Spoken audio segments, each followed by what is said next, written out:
We are Steven and Jill. Together, we've been buying and reselling land since the 90s. Our data-centric approach leaves our buyers asking, how can you sell it so cheap? Here on the Land Academy Show, We answer that and more. Steven Jill here. good day. Welcome to the Land Academy Show, entertaining land investment talk. I'm Steven Jack Butala. And I'm Jill DeWit, broadcasting from sunny and humid Southern California. Today, Jill and I talk about acquisition diversification is totally and completely part of your real estate investment scheme. Jill's got an idea she just shared with me about what that diversification is all about and why it's important. Give us a little prelude. Well, we talked about this. This topic came up yesterday when we were talking, and I was just kind of thinking about where we are in our career and how good we're getting at picking things and dropping things. Like, if it doesn't work out, let's not do it. And what I mean by that is focusing on business that you know something about. And everything that we do is real estate based. But because even within real estate, you can have a lot of niches, which is what we're doing. And we'll talk more about this. And having several niches helps me sleep really well at night because I don't have all my eggs in one basket. I'm not doing one specific property type in one area in one price range. And I know people do, a lot of people do that. They just hone in, and that has worked. But for me, I just, like I said, I sleep so well because I have all these different things. I know that if one goes a little sideways, I got 3 other areas over here that's going to take care of it. That's about it. Thank you. Before we get into it, let's take a question posted by one of our members on the landinvestors.com online community. It's free. Molly wrote, "Good morning. I have a couple of deals under my belt, but finally ran into a little problem on my 3rd deal in Arizona. I have a buyer ready to go, but the escrow found a false deed of trust with the seller." Did they? How is that? Did they? How is that possible? Jill's going to explain to us in a minute And the they, mistakes that escrow agents are capable they of. can do, yes.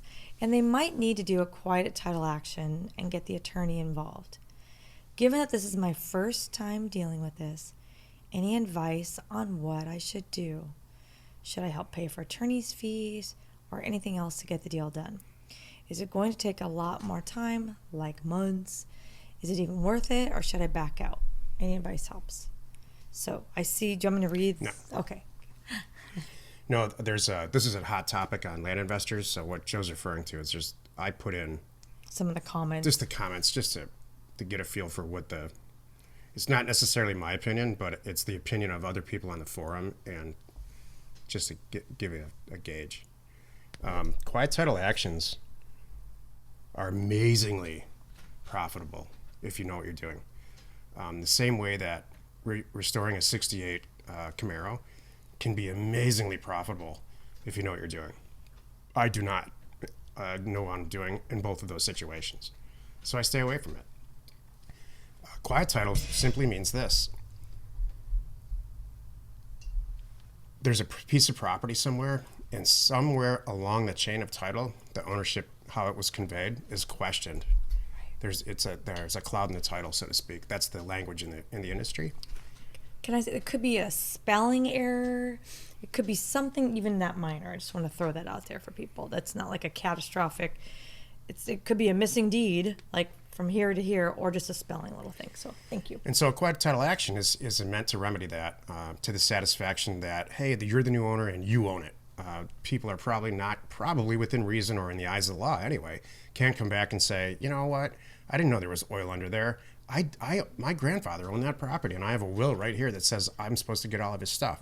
Right. So it's designed, and quite honestly, the laws that surround quiet titling are dated back to like homestead times. So you have to put an ad in the paper announcing that, hey, if anybody's got a claim to this, because people read the paper all the time these days.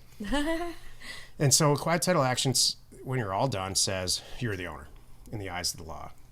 And they almost always are associated with people who have passed away. So there's issues with that. And there's legal issues with that, especially in Arizona where Mojave County is. What would I do here? I would walk away from this. Wouldn't you? Or I would, well, first of all, I would see what it is. Is it a quick little thing like a spelling error? Well, I would, okay, go ahead. That's my thing. If there's a spelling error and we can tell, hey, it was all trying to be right, but somebody goofed it up, then I would push it through. I would hang in there with it. But if it's like there's like a missing deed in the middle there, we don't know where it is, who it belongs to, and it can take months, now I'm not interested. False deed of trust, by the way, there's a document somewhere. Right. I want to see it. Just ask the escrow agent before you decide what to do. Show me the false deed of trust and explain it to me. Did somebody falsely sign it? Was it not recorded properly? Right. Maybe, it could be very simple. I'm very, very, as my career goes on,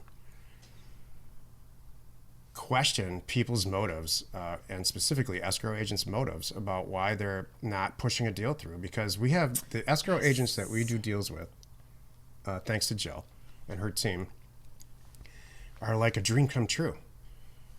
They're extremely motivated to get these deals done quickly and inexpensively. And if they're not, Jill kicks them off the team. She kicks them out of our possibility of escrow agents. So when somebody is finding, it's like getting a ticket for jaywalking. You have to ask that cop some questions like, yeah, I know it's illegal. I get it. But did you notice there were no cars within 5 miles of me? And you just happen to be sitting there drinking your coffee at this moment? So I think some escrow agents are sitting around pounding their chests saying, you should pat me on the back. I saved you from this terrible real estate deal. When in fact, there's no issues at all. I hate to say this, and I feel bad, but I'm sure this is going on right now. I know this is going on right now. Escrow agents are so overwhelmed because of the number of transactions that are happening right now. They are quickly kicking things to the curb that they can't do. Oh. So they find a problem, can't do the deal. Yeah, they're moving on. I have another one. I happen to know, actually, I can't say this. I'll tell you off the air. You can say it. I just happen to know that escrow agents are like reaching out to former escrow agents and hiring them on the side to help do deals for them because they're so overwhelmed. Oh my gosh, really? Mm-hmm. Is that going to be a problem for us? Welcome to our meeting. It will not be a problem for us. Okay.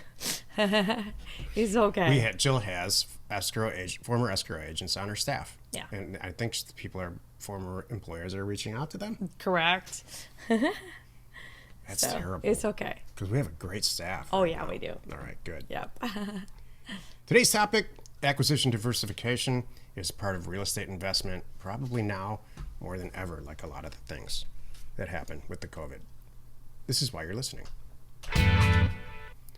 Would you buy one stock and that's it? Oh my goodness, no. Could you imagine? I have Apple. Then that's it. I'm just going to sit here with my Apple. I don't care. I'm going to ride the wave. Then why do you buy one piece of land and that's it? Or one property type. Or one primary residence and that's it? Right. That's not being a real estate investor. That's a very good way to say it. That's not being a real estate investor. That's being a homeowner. It's true. This isn't called Homeownership Academy. It's also not called Today, Failure we're going to Academy. talk about canning. You know why that's on my mind? I got to tell you. This is so funny. I get a plethora of emails, as do you. And one of the communities I'm in, because of the fact that we buy and sell land, is the prepping community, preppers. So I get the preppers newsletter every month. And it actually interests me. This is funny. And they're talking about manual canning because what if I'm out there and we don't have power, right? I need to manually can things.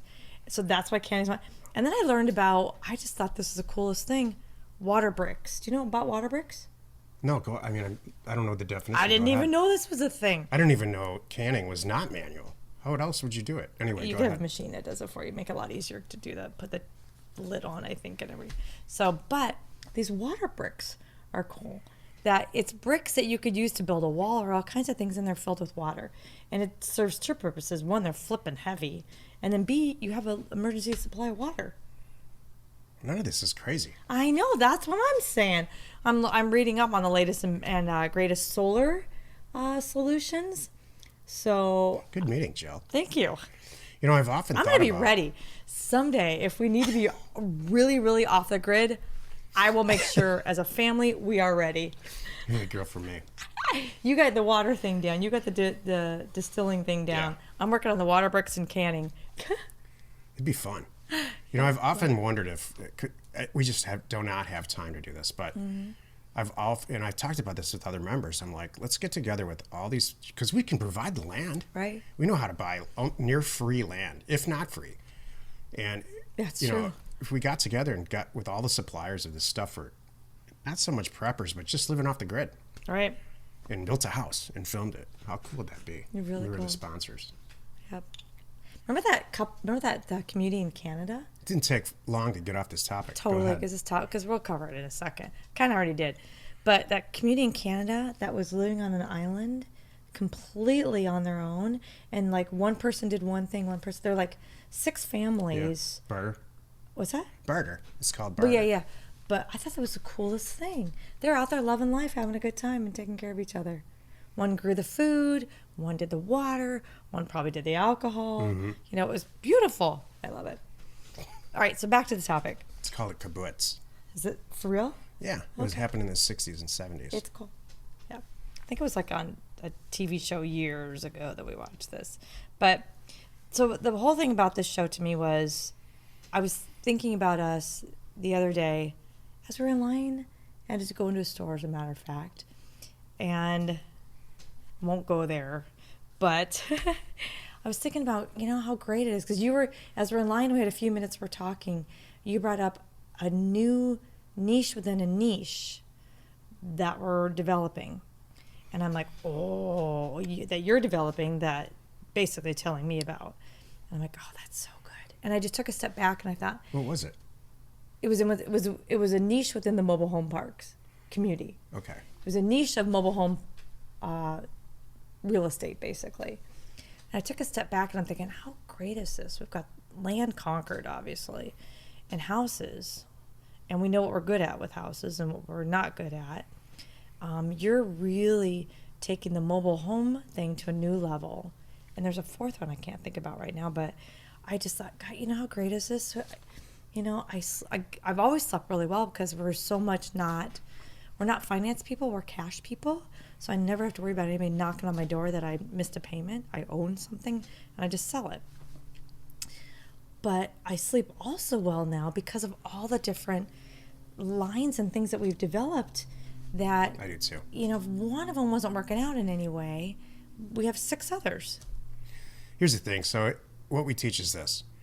And our successful members, or if you're brand new, we teach a hub and a spoke kind of a model where you're the hub and you do everything yourself in the beginning. So you learn how to price a mailer, you learn how to get a mailer into the mail, you learn how to field the calls, and on and on. And it all adds up to buying an inexpensive piece of property and selling it for more from your desk. So if you can do that successfully with land and you've got some consistency to it and you understand the mail and I call it database driven deal flow. So you've got a database full of land, we provide that. You've got a way you've solved all the I think there's about 12 steps. There are 12 steps, so we teach it in the program. That's interesting. It's 12 steps. I never thought about that. That's a little scary. It's a 12-step program. Nice. We need to start calling it that. Land Academy. The 12-step program that will make you money. It will help you keep your relationships. Exactly. And out of prison. Right. But so you've got that mastered, why not just change the product type? So you can do it for land, which is the simplest form of real estate that I can dream up. Then you do it for houses. It's even simpler from a pricing standpoint. A lot of reasons I think houses are even more simple than land if you have the right team.